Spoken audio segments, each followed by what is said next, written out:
So we are set to turn to a second exercise, a second example of how to do narrative inquiry. And this is segment 11. All right.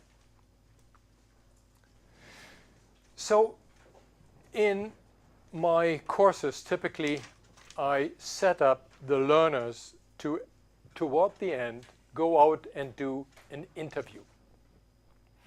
There are all kinds of different interviews. You just saw one in segment 10 by Bob Woodruff, which is a interview that is to be aired, so there has to be a certain cultural, entertainment, newsworthy value to it. What I'm trying to train my learners is to do a life story interview. I'm not a great fan of life story interviews myself, but I have learned this, and I thought that for young students, 18 to 22 years old, maybe even 23, to interview somebody who actually has or has had a good life is a good challenge. Yeah, to get our students out of the ivory tower, we call it, out of the classroom, into the community, and talk to some people who had a life. That is not that my students don't have a life, but people who had a job, who had a relationship or are in relationships for a while, who are not necessarily testing out things as an 18, 19, 20-year-old is testing out who has just arrived in college. So, eliciting a life story, trying to set them up, trying to prepare them so that they can collect their own data in the form of getting at a lived experience of a person, of an elderly person. So that they also have a sense of ownership, having their own data, like I know students here at Guangzhou have to collect their own data or work on some data for their masters. Yeah, and you are beginning to think about a project at this point. Yeah, right. This is an exercise, to go out for my learners and record the life of an elderly person. Something that they then own as a recording, and they transcribe not everything, but parts of it, and then they work with particular parts. In particular, I'm asking them and I'm training them to pick out a small segment, small stories, something small that they can work on, that they can use the kinds and show the kinds of skills, the interpretive skills, the analytic skills that they have learned through the readings and to the class exercises. So that's what I want to, again, show you a little bit more how this can be done in segment 11. Again, the argument is to connect this to project work, where the students in small groups all have these as projects, and they hook up in twosomes and then in larger small groups where they discuss how they went out, how they recorded, how they analyze their own data, with a guide, with the help of a peer learning assistant who has gone through this experience, who can show them a little bit, but also help them navigate the issues. Connect this to their literature, to the things that we read. And here again, trying to find out something that the naked eye or the naked ear doesn't necessarily see or hear. Like what we had in the previous segment, the difference between the and that we know is a difference. But where is it used? What is it used for? So those are the kinds of orientations that we set up learners in order to explore themselves with their own data so that they have the signature on their own projects. So what I do typically is at one point I bring a big chunk of uncertainty into the classroom. I'll invite someone and interview this person in front of class. And sometimes this can go well, and other times this may not go well. But it is a learning experience. And then we have, with class, the opportunity to look at the video of what happened in front of class in order to say, okay, look, this went well, this did not go well, and why? You know, what did the interviewer do that potentially led to this outcome? Or what did the interviewer not do? And the interviewer in that case am I. So the instructor himself, in this case me, is making himself vulnerable. Yeah? But I think this is really important and necessary so that students also get the sense of when they go out, things may not work the way they would have liked to. Yeah? It's a risk to go out and interview someone. You don't know what is happening. You don't know this person. But that's exactly also the other side of the coin, the exciting thing, the challenge. Okay? And by the way, at the very beginning, everybody says, oh yeah, I would like to go out and interview someone. But when the date comes nearer, everyone says, I don't know. Am I ready? Yeah, have I trained enough? And you cannot train everything there. It's unforeseeable, unpredictable. There are unscripted things happening. Yeah? And that's exactly what can be worked up in a group of students who have these different experiences, yeah? Communicating among themselves, rather than the teacher, which is not possible anyway, telling them what was right and what was wrong. But typically, again, learners are hoping that they get told, this was right, this is wrong, so they know what to do. But this is nothing you can tell, you can teach. Yeah? But you can show examples, and that's exactly what we want to do today in segment 11. So JF, let's leave him at that, those two letters, was asked to appear in class.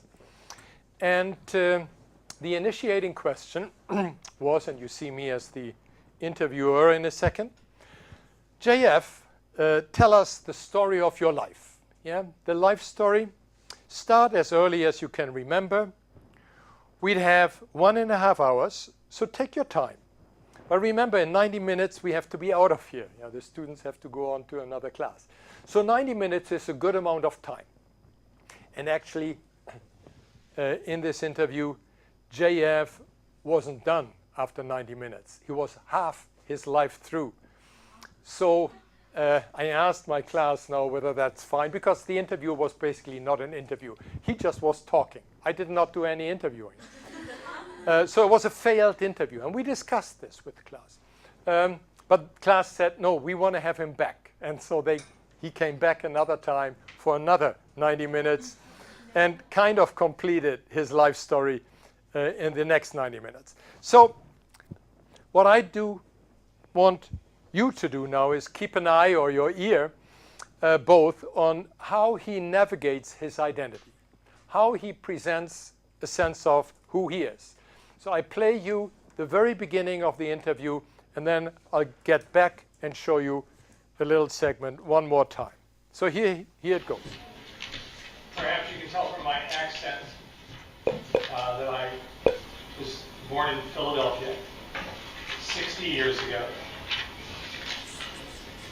I lived in a very typical row house, which is what most of Philadelphia is built on, in a very ethnic neighborhood, very Jewish neighborhood that had probably 5 or 6 synagogues, every type of denomination, Reform, Conservative, Orthodox, and it was in the western part of the city, and I went to public school, a school that was a brick school that was built in 1926 and named after an unknown Civil War general, William D. Mann.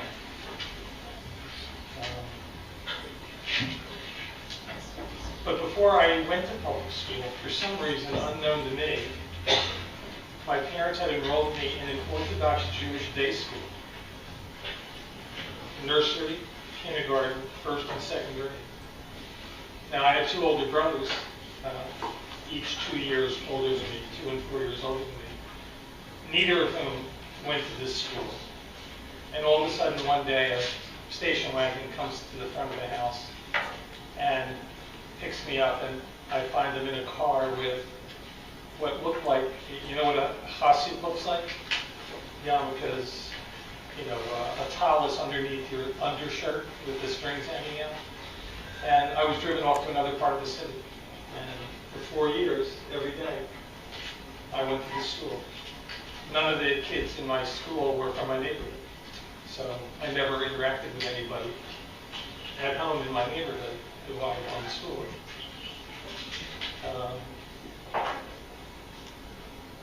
In the summertime, Atlantic City was 60 miles away. You'll see that 60 factors largely in my life. Atlantic City is exactly 60 miles away from Philadelphia, and the family would drive down to what was Atlantic City Island, which was Longport, Margate, Ventnor, and Atlantic City, where the boardwalk was. And we would spend our summers in this ratty duplex between the bay and the ocean, and when it rained, they would both converge on the porch. And spend my summers on the beach collecting bottles, and then go back to Philadelphia.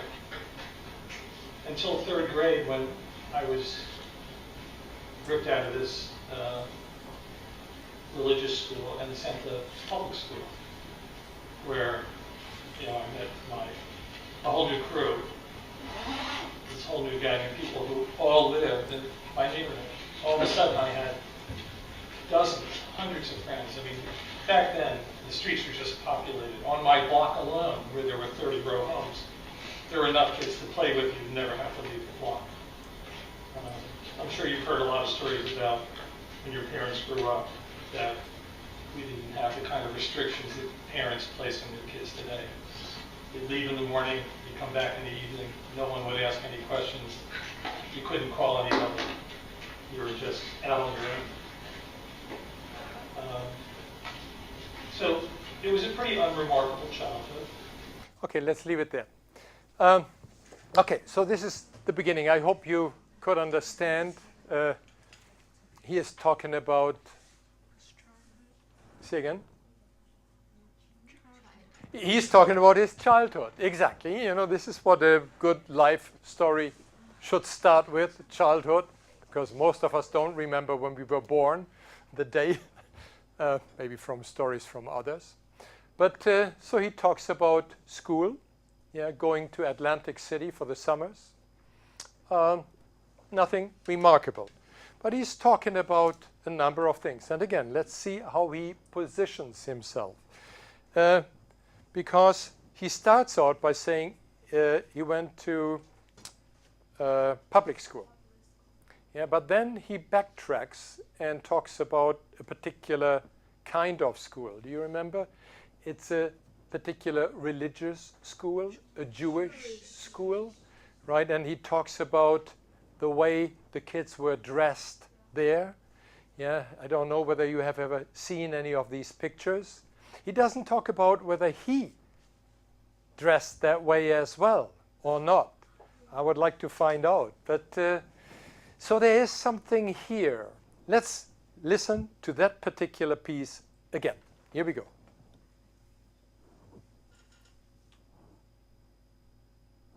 Public school, for some reason unknown to me,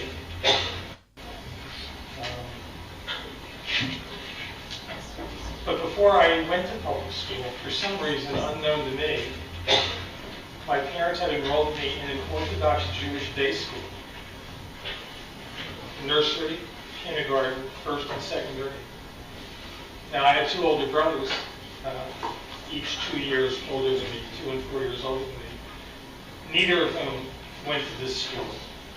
And all of a sudden, one day, a station wagon comes to the front of the house and picks me up, and I find them in a car with what looked like, you know what a chassid looks like? Yeah, because, you know, a towel is underneath your undershirt with the strings hanging out. And I was driven off to another part of the city. And for 4 years, every day, I went to the school. None of the kids in my school were from my neighborhood, so I never interacted with anybody at home in my neighborhood who I went to school with. Until 3rd grade, when I was ripped out of this religious school and sent to public school, where I met a whole new crew, this whole new gang of people who all lived in my neighborhood. All of a sudden, I had dozens, hundreds of friends. Okay, yeah, let's work with this piece. So pulling out what I call a small story, yeah, a small piece of it. So, but before I went to public school, because he had started with public school, for some reason unknown to me, my parents had enrolled me in an Orthodox Jewish day school. So, agency, the parents, right? He plays himself down. He doesn't say, I went to Jewish school or Orthodox Jewish school. He doesn't leave it open. He says his parents made him go there. But why does he focus? Why does he say, for some reason unknown to me? Yeah, of course. I mean, I don't know, were you asked when you were 5 years old which school you wanted to go to? Would anybody be asked? Parents make this decision, right? So it is, of course, that the reasons are not known to him, at least at the time. But maybe he's signaling that the reasons still are not known, are not clear to him. Yeah, and it was for 4 years, nursery, kindergarten, 1st and 2nd grade. In line 5, now I had 2 older brothers. Yeah, important information for the life story. Each 2 years older than me, 2 and 4 years older than me, neither of whom went to this school. Why does he mention that? He is differentiating himself from his brothers. But he is putting himself in the differentiation because this differentiation was forced. Yeah, his brothers, and now the question is, did his brothers not want to go to that school? Or did they not ask? Or did the parents just not make the decision? What is it that he is trying to say here? Yeah, and all of a sudden, one day, here he moves into real story gear, right? A station wagon, and he uses the present tense. Remember in the last one, it's the past, right? A station wagon comes to the front of my house and picked me up. So, yeah, the present tense is a rhetorical, stylistic means to make it more vivid. You know, it's almost as if we are with him in the station wagon or at the front of the house. So the station wagon comes and picks him up. And I find myself, in a car. Agency. A car comes up out of nowhere, picks me up, takes me away. Yeah, to school. But it is like a mystery. It is a little bit of drama, of dramatic. Yeah, he doesn't know where he's going. And he did not give his consent, as he said, for some reason unknown to me. My parents had enrolled me. I didn't know anything. Car comes up, takes me away, and I'm in this school. Yeah, I find myself in a car. Also, who is the person who finds whom? Again, remember this split between who is the finder and who is the one that is found? Yeah, it's a rhetorical device to distance himself. And then what looked like, and now he turns to, you know what a hasid looks like, yarmulkes, you know, a talit underneath. What is he doing here? And if you remember, he's turning to class. There are 60 students, well, 70 almost, sitting in class behind the camera. Yeah, and he's turning to them and telling them what it is to be Jewish. Yeah, he is doing a little bit of lecturing, of educating others in terms of what an Orthodox Jew looks like, that he has experience to, and most of my students, at least 50%, don't. So he is bringing them in. He is also, by doing this, aligning themselves with them in spite of the difference. Yeah, he says, look guys, you who are not Jewish, here's a little bit of an explanation. Let me tell you, let me help you to better understand what I was in. But how does he depict the situation? As something, I'm asking this as a question, that he identifies with, or that he is skeptical of, that he disaligns, he not totally affiliates with being in that school, being with others who are Orthodox Jews. Yeah? So, he returns to the story after giving a little bit of a lecture on Judaism, on Jewish background. In line 16, I was driven off to another part of the city. Yeah? He doesn't say, I went to, yeah, which we typically say, where did you go to school? I went to downtown Guangzhou, second high school, number 4, making that up. Yeah? No, he avoids agency. He was driven, he was taken away, passive. When do you use the passive? Typically when you don't identify with the actions that are happening to you. All right? And for 4 years, every day, I went to the school. Here he uses the I. Yeah? I went to the school for 4 years. He could have said, I had to go to this school in order to show more distance. But he also could display more identification, positive identification with this school. But let's look at the blue lines. None of the kids in my school were from my neighborhood. So I never interacted with anybody at home in my neighborhood who wasn't from this school until 3rd grade. Okay, we'll get there. So why does he bring this in? This is negative. Yeah? This is stuff that did not happen. And it's interesting in stories, not rarely, I mean not a lot, but we refer to events that didn't happen. Why don't we just tell what happened? Why do we at times get into negative states? We say, that's not what happened. Typically, we appeal to the expectations of our audience and say, look, what you expect is that you live in a neighborhood, and he had started out with this neighborhood, remember, before he went to this school, he started describing the neighborhood where he grew up, a Jewish neighborhood, but not a conservative Jewish neighborhood. We'll hear later. So here he says, that neighborhood was not mine for the first 4 years. Yeah, I was in a different setting. I was in a different environment.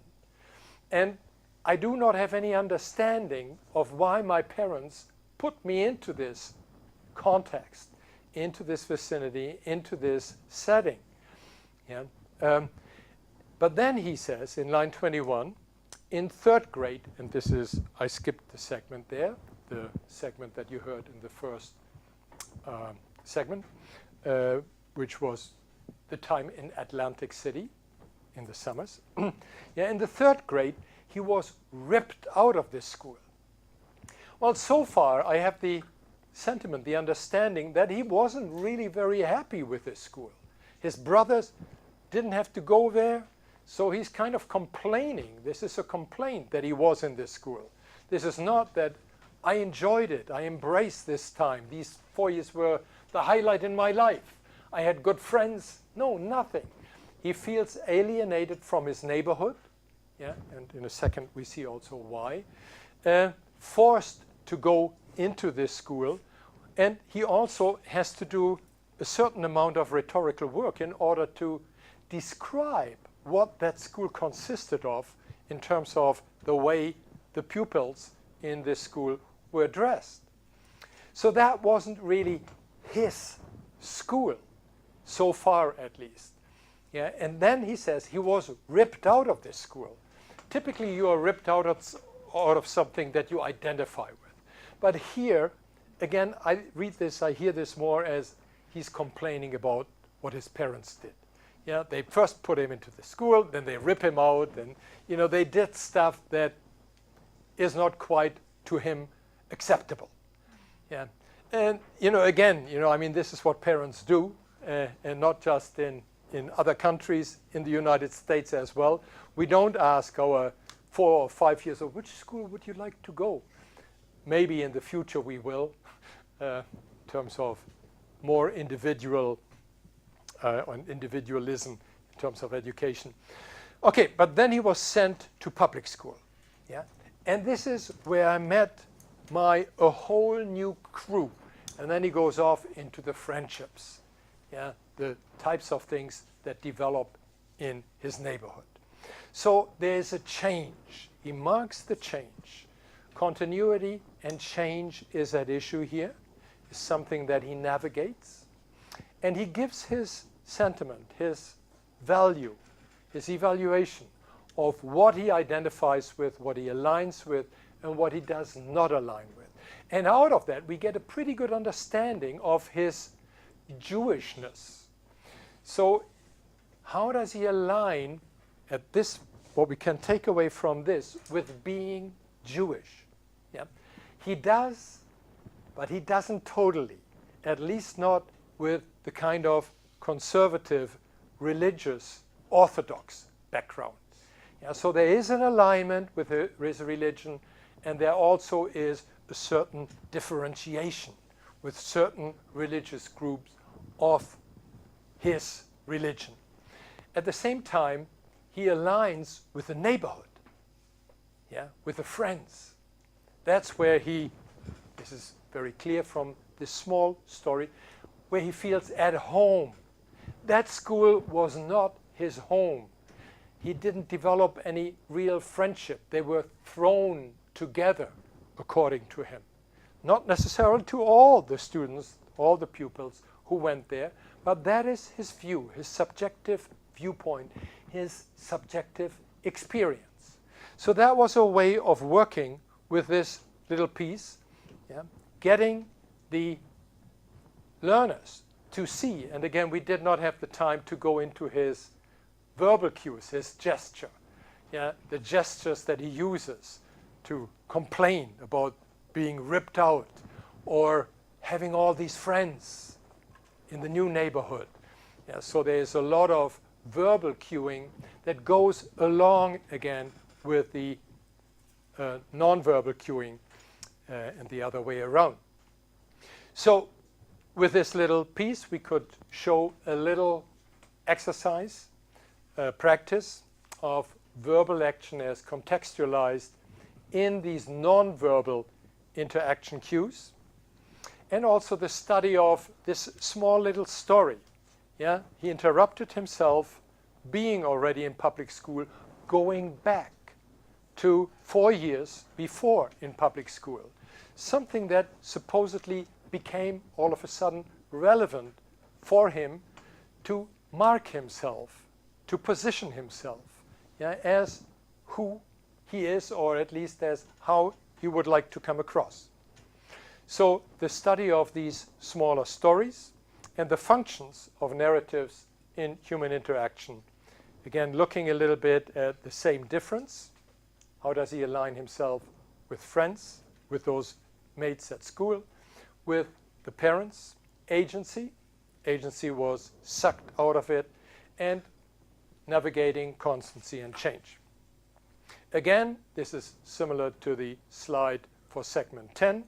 Yeah, we are increasing the learner's competence in working with verbal data, developing an analytic skill, an analytic style, owning their own projects, working on that, and navigating also these interpretations in terms of, they are subjective. Our students, our learners are making judgment calls here. But as I hope I try to show, they can back them up. They can learn to back them up. So this is something that the students take away from this exercise. Let me spend 5 more minutes on how some students, 4 of them in a project, took a little piece out of JF's interview and worked with it themselves. And here's what they did. Yeah. This is an interview that JF did a year and a half later, actually this spring, again in my class, again an hour and a half, where he talked about the death of his wife and basically the second stage he is in because he is on the dating market. And he used web dating, and he talked about that quite freely, something that is very common now in Europe and in the United States. I don't know about Asia. But so the interview was focusing on that. And he had talked about half an hour about his wife deceasing, dying from cancer, a slow death in which he was the husband and the father of 2 sons, caring for her. And then he talked about the funeral. And then there is a 6-second break, and he changes to from August, when she died, to October. And I want to show you this briefly, and then what 4 students did with this segment.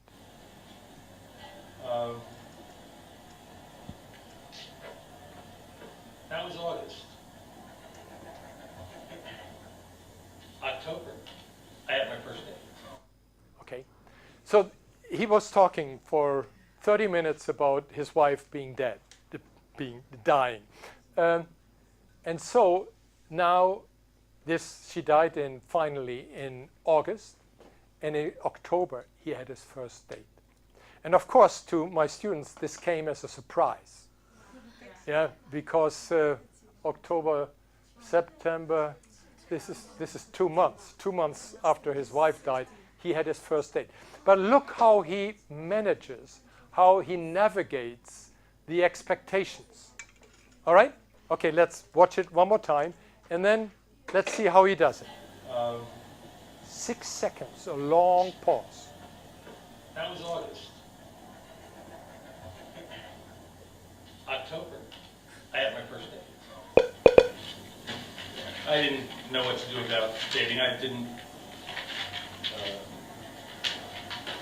I really didn't hesitate thinking about it. Unlike my uncle, Milton, who 40 years prior, when my Aunt Edith died, called my mother up and said, "Francis, you know your friend Sylvia? You think you could invite her to the funeral?" So I wasn't that crass, but a few months later, I was sort of asking friends. I was just sort of wondering, because Harry. Okay, so this is what my students did, right? They picked out this little piece.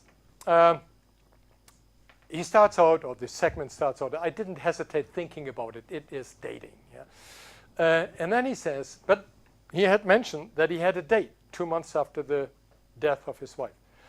In 2A, unlike my uncle, Milton, who 40 years prior, when my aunt Nida died, called my mother up and said, "Francis, remember your friend Sonia? You think you could invite her to the funeral?"